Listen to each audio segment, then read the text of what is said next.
Action potentials explain simply how nerve impulses travel in the body. Have you ever wondered how your brain tells your hand to move?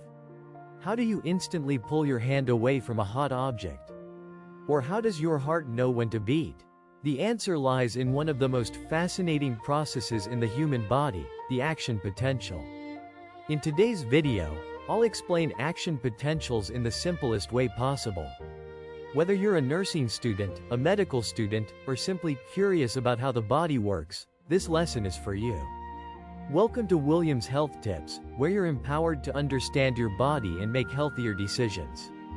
What is an action potential? An action potential is a rapid electrical signal that travels along the membrane of a nerve cell or muscle cell. Think of it like a text message sent from your brain to another part of your body. The message travels extremely fast, allowing you to react almost instantly. Without action potentials, you wouldn't be able to think, move, feel pain, or even breathe. The resting membrane potential. Before a nerve sends a signal, it is in a resting state. At rest, the inside of the neuron is more negative than the outside. The resting membrane potential is approximately negative 70 millivolts. This difference exists because there is more sodium outside the cell, there is more potassium inside the cell, and large negatively charged proteins remain inside the cell. The sodium-potassium pump continuously pumps 3 sodium ions out and 2 potassium ions in, helping maintain this resting state. Imagine charging your phone before making a call. The resting potential is like the battery being fully charged and ready. Step 1. Depolarization. When a strong enough stimulus reaches the axon terminals of the neuron, acetylcholine is released, and sodium channels open. Sodium ions rush into the cell because they are more concentrated outside. The inside of the cell becomes less negative and eventually becomes positive. This phase is called depolarization. The membrane potential rises from about negative 70 millivolts to around positive 30 millivolts. This is when the electrical signal is generated. Step 2. Repolarization. Immediately after depolarization, sodium channels close. Potassium channels open. Potassium ions flow out of the cell. As positive ions leave, the inside becomes negative again. This return toward the resting state is called repolarization. Step 3.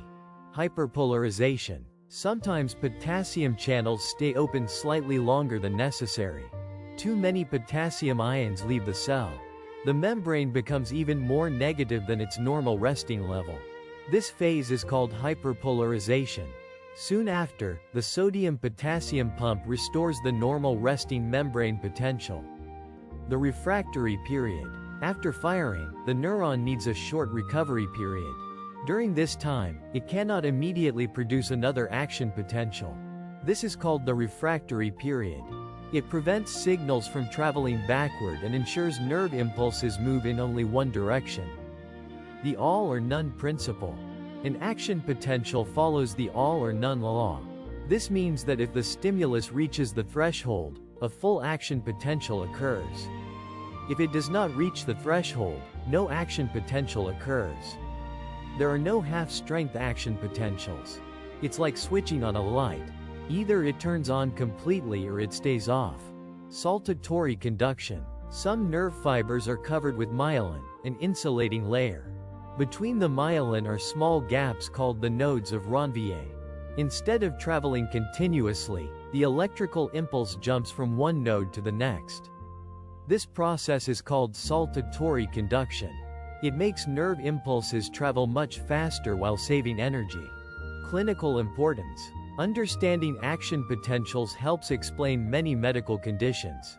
For example, local anesthetics block sodium channels, preventing pain signals. Diseases that damage myelin slow nerve conduction. Abnormal action potentials in the heart can cause dangerous irregular heart rhythms. This is why healthcare professionals study action potentials in detail. Summary.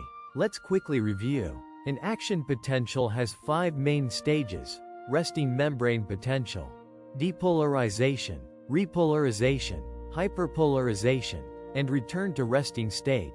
Remember, sodium moves into the cell during depolarization.